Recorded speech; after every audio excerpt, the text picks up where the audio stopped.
भी यहाँ आतंकवाद का नहीं, असर है। अच्छी बात आपने उठाई है। मैं अनएम्प्लॉयमेंट एलजी से भी ये सवाल हमने पूछा था और उनके जवाब का एक हिस्सा दिखाते हैं, क्योंकि दिल्ली से भी थोड़ी सी और अलग जम्मू कश्मीर की हकीकत रहेगी एलजी के जहां तक पावर्स की बात आती है। पहले हम एलजी की बात सुना देते हैं और उसके बाद हम चर्चा आगे करते हैं।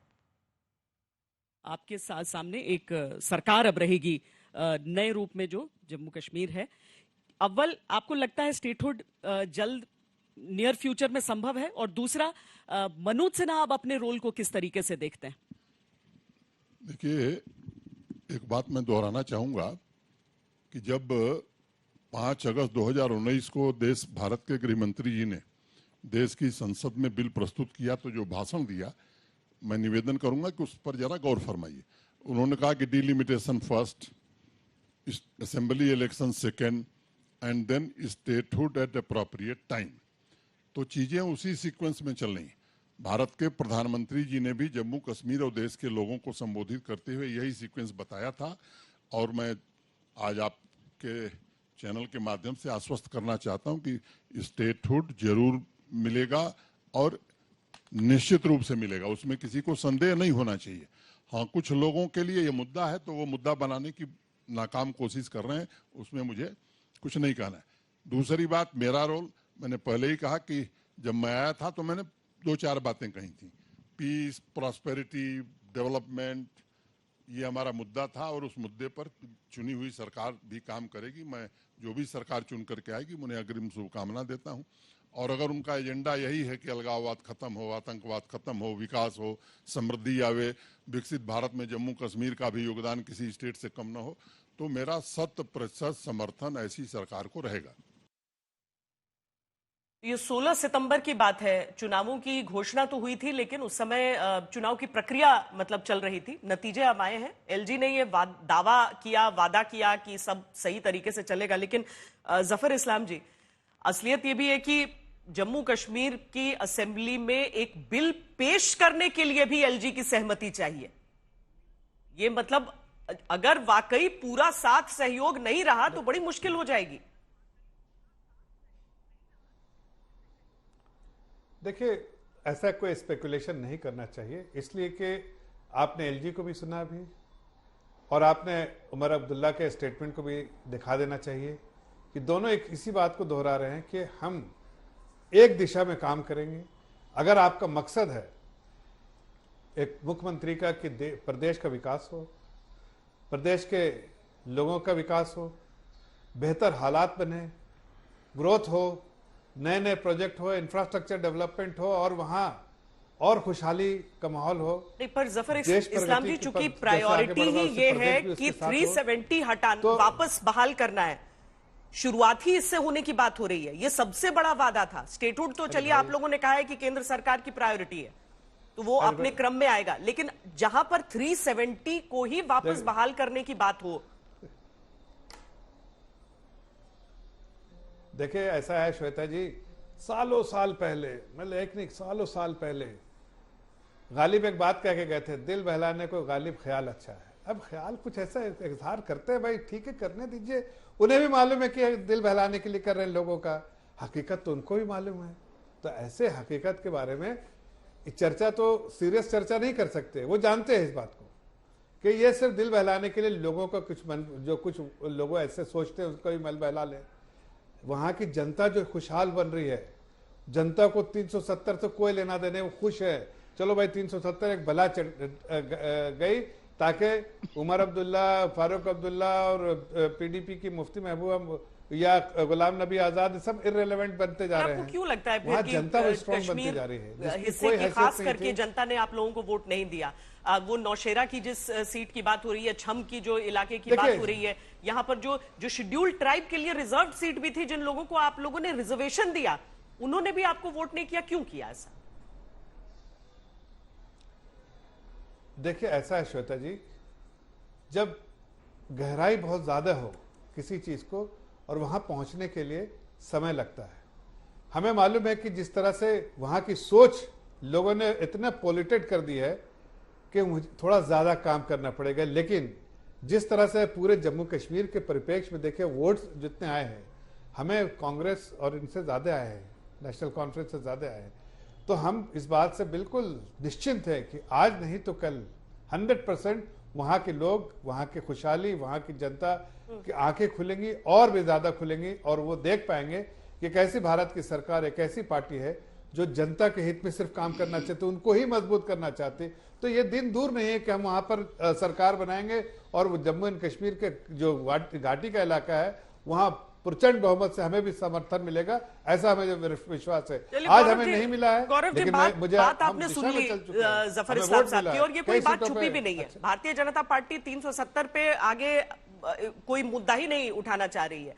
उनको ये दावा है कि जम्मू कश्मीर की जनता इस बात से बहुत खुश हुई कि चलो पीछा छूटा, लेकिन आप लोगों को तो वोट ही इस बात से शुरुआत ही मिलना हुई कि 370 को लेकर आपने एक इमोशनल इशू भी बनाया, जिससे शायद जनता वहां पर जुड़ी है, सबने वोट दिया है। तो ऐसी स्थिति में आप लोग क्या कर पाएंगे? देखिए, मैं सबसे पहले मैं जफर साहब ने एक चीज कही कि ये वो बातें करते हैं जिससे लोगों का दिल बहलता है। मुझे लगता है अगर दिल बहलने वाली बात होती तो इस वक्त जम्मू कश्मीर में नेशनल कॉन्फ्रेंस की सरकार नहीं बन रही होती। जुमले तो आपने दिए बड़े बड़े, 2014 में भी आपने जो रिफ्यूजियों को 25 लाख रुपया देने के लिए कहा, वो भी आज तक 5 लाख दिया। उसके बाद आप लोगों ने नाम ही नहीं लिया कि बाकी पेमेंट कब देनी है, क्या देना है। ऐसे अभी मैं गिनाने शुरू होऊंगा तो बड़ा बड़ा डिबेट का टाइम कम पड़ जाएगा। जहां तक बात है नेशनल कॉन्फ्रेंस की, नेशनल कॉन्फ्रेंस ने जो बात कही वो सच की बात कही, और सच की बात ही लोगों के दिल तक पहुंचती है। अब सोशल मीडिया का जमाना है, दुनिया सब सियानी है, आप किसी को अपनी बातों से बेवकूफ नहीं बना सकते। अब दुनिया समझती है कि कौन कितना सच बोल रहा है, कितना कोई झूठ बोल रहा है। मैं एक अपनी इस बात से कहने से एक बात और पहले कहना चाहूंगा। मेरी ऑडियो आ नहीं रही थी तो उस वक्त कोई भाई साहब बिजली की बात कर रहे थे कि वो कहते हैं हम यूनिट, आप अभी ये हिसाब है, ये लोग सोचते हैं कि गांव बसा नहीं तो लुटेरे पहले आ गए। आप पहले, सरकार अभी बनी है, आप हमें बनने दें। हम आपने जो वादे अपने जम्मू कश्मीर की अवाम के साथ किए हैं वो अपने 5 सालों में पूरे करके हम जम्मू कश्मीर की अवाम के दरवाजे पे दोबारा जाएंगे 5 साल के बाद। इसलिए अब वो निश्चिंत रहे कि हमने जम्मू कश्मीर के अवाम के साथ क्या वादे किए हैं और उनको कैसे पूरा करना, वो हमारा और नेशनल कॉन्फ्रेंस का काम है। जहां तक देखिए, जहां तक 370 की बात कितनी बार क्लियर कर चुके हैं उमर साहब और लीडरशिप ने हमने कह दिया है कि 370 जो है जिन्होंने हमसे छीनी है, वो तो साफ है कि वो हमसे देंगे नहीं वापस। लेकिन जैसे वक्त और हालात बदलते हैं कि 2014 में जम्मू कश्मीर का वक्त कुछ और था, आज 2024 में जम्मू कश्मीर का वक्त कुछ और है, हुकूमत कुछ और है। हम मानते हैं कि अभी जो सरकार है वो एक तरीके की हमें फुल फ्लैज हमारे पास नहीं है, यूटी की हमारे पे इस वक्त मजबूरी है। लेकिन ये भी हालात अगर वो नहीं रहे तो ये भी नहीं रहेंगे।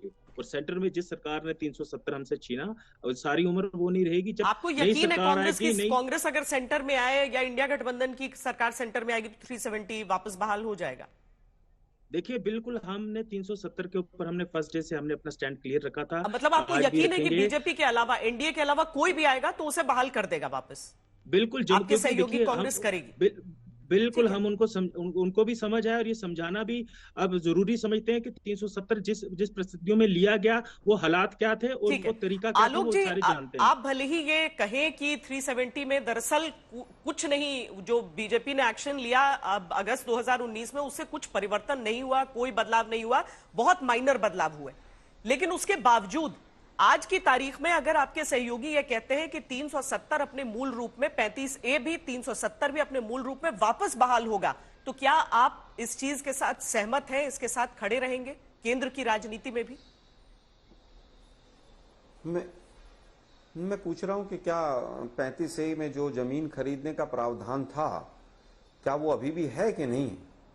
इन लोगों को तो नहीं पता, बीजेपी वालों को। श्वेता जी, आप बता दीजिए, क्या आप और मैं वहां पर जमीन खरीद सकते हैं, हाँ या ना? मैं बता दीजिए, मैं आगे की डिबेट बाद में करूंगा। नहीं तो गौरव कपूर जी से ही पूछ लेते ना, तो आपको दिक्कत क्या है गौरव कपूर जी फिर 370 से? नहीं, आप बता दीजिए इनको। देखिए, गौरव कपूर जी को मैं बता दूं कि जो डीसी जम्मू का ऑर्डर था उसमें यह है कि 15 साल तक आपको वहां पर डोमिसाइल दिखाना है। क्या ये मेरी बात गलत है या सच है? और मैं तो आज तक से कहूंगा कि जो ऑर्डिनेंस है आर्टिकल 370 में जो चेंजेस करने का, आज तक उसको दिखा दे। गूगल पे भी नहीं है, हैकर से हटवा दिया गया है, क्योंकि झूठ का पुलिंदा जो होता है उसको फिर संभालना भी पड़ता है ना। मैं तो कहूंगा उस ऑर्डिनेंस को, जो 2 पेज का ऑर्डिनेंस है अगस्त वाला 2019 वाला, उसको आज तक अपनी स्क्रीन पे चलाए। 36 चेंजेस ऐसे हुए हैं, ये अमित शाह जी की स्टेटमेंट है पार्लियामेंट में। वहां पर 2 प्रधानमंत्री होते थे, क्या नहीं होते थे? वहां पर पंचायती राज नहीं था, क्या ऐसा सच है कि नहीं है?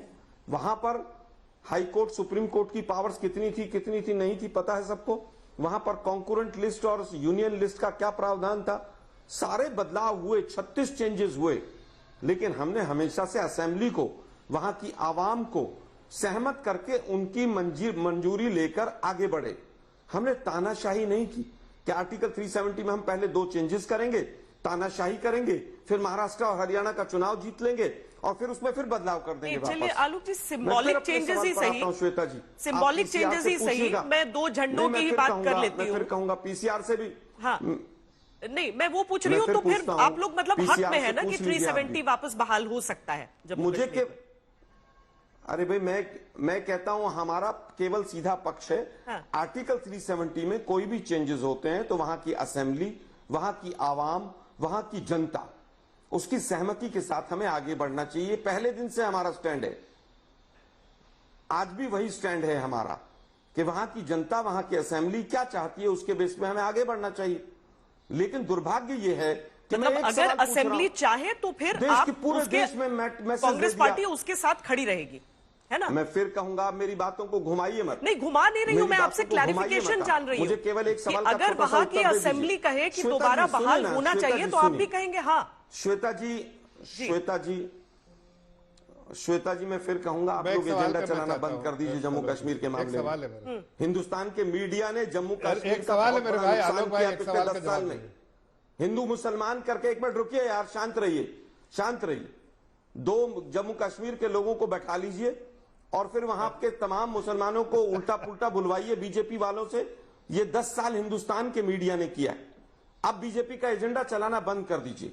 कम से कम आज शुभ दिन है, जम्मू कश्मीर की खुशहाली का दिन है। मैं आपसे श्वेता जी फिर सवाल पूछता हूं कि क्या आप और मैं जमीन खरीद सकते हैं, 100 गज का प्लॉट खरीद सकते हैं? हाँ या ना में उत्तर दे दीजिए मुझे। अच्छा नहीं, अब तो जवाब देंगे आप मेरी बात का? निंदा प्रस्ताव आएगा 370। आप पहले मेरी बात का जवाब दीजिए। हाँ तो मैंने तो जवाब दे दिया। मेरी बात का जवाब दीजिए। नहीं, मेरे पास तो नंबर 1 पैसे भी नहीं है वहां जमीन खरीदने के। नहीं खरीद सकते ना आप वो अधिकार तो बात में छोड़िए। नहीं, आप पहले मुझे बात नहीं, क्या लीगली नहीं खरीद सकते। अब बताइए मुझे। छोड़िए ना, मैंने बता दिया ना, मैंने आपको एक शब्द में जवाब दे दिया। बीजेपी के एजेंडे पर आ रही हैं। अच्छा, बीजेपी का एजेंडा मैंने जवाब दिया आपकी बात का। अपना सेंटेंस बोलिए कि आज भी हिंदुस्तान। आलोक शर्मा जी, मैं किसी के भड़काने से भड़कती नहीं हूँ। बड़ा बेकार मेरी बात सुनिए मुझे पहले पॉइंट को क्लियर कर लेते हैं। अच्छा, मैंने बता दिया ना, आपने मुझसे पूछा, मैंने बता दिया।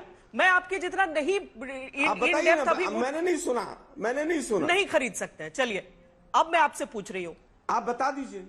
तो बता दीजिए। हाँ, नहीं खरीद सकते हैं। तो अब बताइए। आज भी वो रिस्ट्रिक्शंस जो आर्टिकल 370 में थी, ठीक है, आज भी अब बताइए कि अब नहीं, मैंने जवाब दे दिया। क्या हिंदुस्तान का मीडिया देश से माफी मांगेगा? किस बात पे?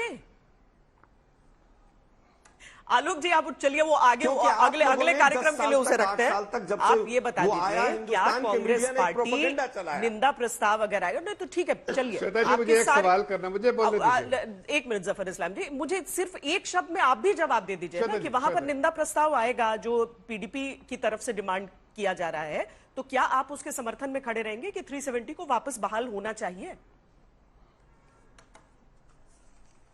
सबसे पहले तो ये बताइए कि कॉमन मिनिमम प्रोग्राम में जब पीडीपी के साथ सरकार बनी थी, बीजेपी ने बनाई थी, अरे क्या उसमें ये आप हाँ ना में जवाब नहीं दे रहे हैं? मजबूत करेंगे, हाँ या ना? अरे भाई, मैं तो पूछ रहा हूं ना आपसे, पहला सवाल मैं आपसे पूछ रहा हूं। चलिए, जफर इस्लाम जी के सवाल का जवाब देंगे। आज ही आप लोग एजेंडा चलाना शुरू हो गए। अरे क्या बात कर रहे हैं आप आलोक जी? बिल्कुल देंगे, हम सबके सवालों का जवाब देंगे। मैंने तो हाँ ना में जवाब गौरव, चलिए, हाँ देखिए, हम कह रहे हैं कि क्या आर्टिकल 370 को मजबूत करेंगे? देखिए, अरे भाई हो गया, आप चुप रहिए, बहुत हो गया। आलोक भाई जरा सुनिए आप दूसरे को भी। देखिए, गौरव कपूर जी से अभी आपने पूछा, उन्होंने कहा कि भाई देखिए, बीजेपी ने तो अपना स्टैंड बिल्कुल क्लियर रखा है, हटाने वाले हम वापस लाने वाले में से नहीं है, ये हमने क्लियर किया।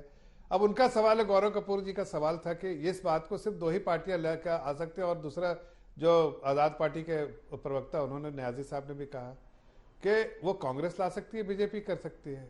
बीजेपी ने अपना स्टैंड क्लियर किया। क्या कांग्रेस ये कह सकती है कि ये कह रहे हैं अवाम की सहमति से, मतलब असेंबली में अगर पास हो इस तरह की बातें, तो क्या उसके पार्ट रहेंगे आप? आज मंत्रिमंडल को सपोर्ट कर रहे हैं, क्या इस प्रस्ताव को भी सपोर्ट करेंगे? एक छोटा सा सवाल था। अब उसको घुमा घुमा के जलेबी क्यों खा रहे हैं? जलेबी खा के तो आपका मुंह मीठा होने के बजाय तीखा हो गया। अब फिर से आप वही हरकत कर रहे हैं लोग। आप सीधा सीधा बताइए ना कि आप आर्टिकल 370 एब्रोगेशन के मैं उत्तर देता हित में हैं या उसके अगेंस्ट में खड़े? और आप देखिए, दूसरा भी उत्तर दे दीजिए, जनता को भी बता दीजिए कि आज आपके और बीच में जो नेशनल कॉन्फ्रेंस और कांग्रेस के बीच